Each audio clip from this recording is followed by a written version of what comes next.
Mr. Chairman, I want to associate myself not only with your opening statement, but with a very fine opening statement of the ranking Democrat on this committee, and particularly thank Senator Reid for pointing out the cost of getting it wrong as we withdraw from both Syria and Afghanistan. I want to enter into the record at this point, Mr. Chairman, an op-ed that appeared in the Washington Post on January 29 by Ambassador Ryan Crocker entitled, "I was ambassador to Afghanistan. This deal is a surrender." Yes. Without objection. General, thank you for your service.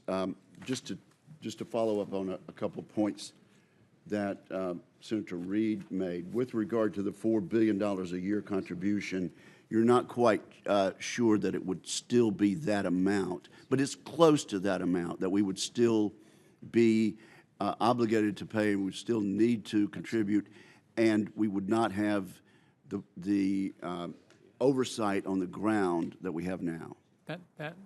That would be correct if we departed, Senator.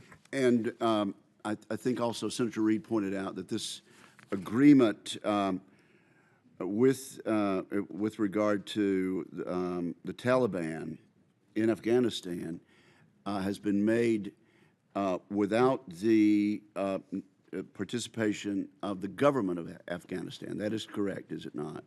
Senator, the work of Ambassador Khalilzad, first of all, there have been no agreements that have actually been finalized. There's been a framework agreement.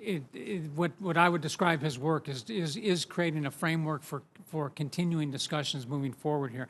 Ambassador Khalilzad's efforts are done with the knowledge of the government of Afghanistan.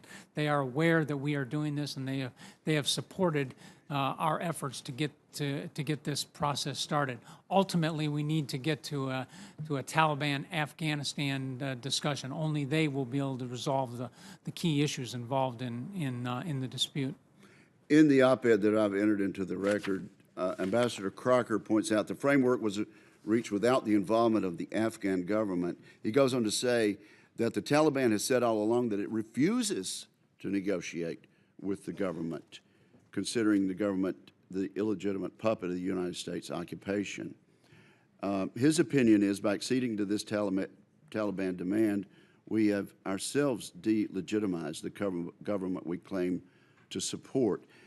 He goes on to say, this current process bears an unfortunate resemblance to the Paris peace talks during the Vietnam War. Then, as now, it was clear that by going to the table, we were surrendering.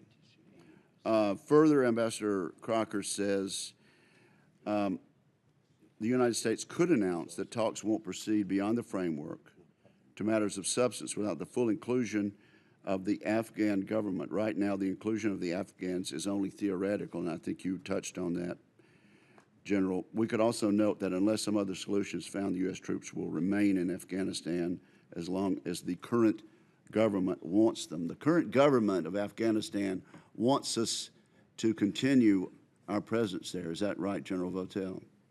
That is my understanding, Senator. And then the ambassador concludes, President Barack Obama proved in Iraq that the United States cannot end a war by withdrawing its forces. The battle space is simply left to our adversaries. I've asked you a question or two about specifics, but had you read this op-ed before, and I've read to you extensively from it, would you respond to that for the benefit of the committee?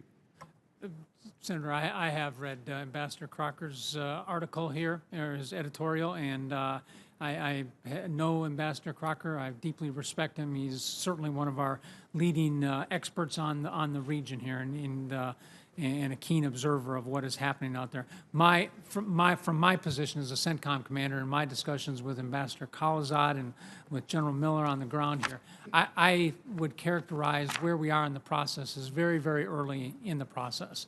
as I said, this Ambassador Khalilzad is attempting to create a framework by which we can move forward with discussions that would be certainly involving the government of Afghanistan. We clearly recognize that that they have to be part of this solution and must be in the negotiation aspects of this. We can't do that on their behalf.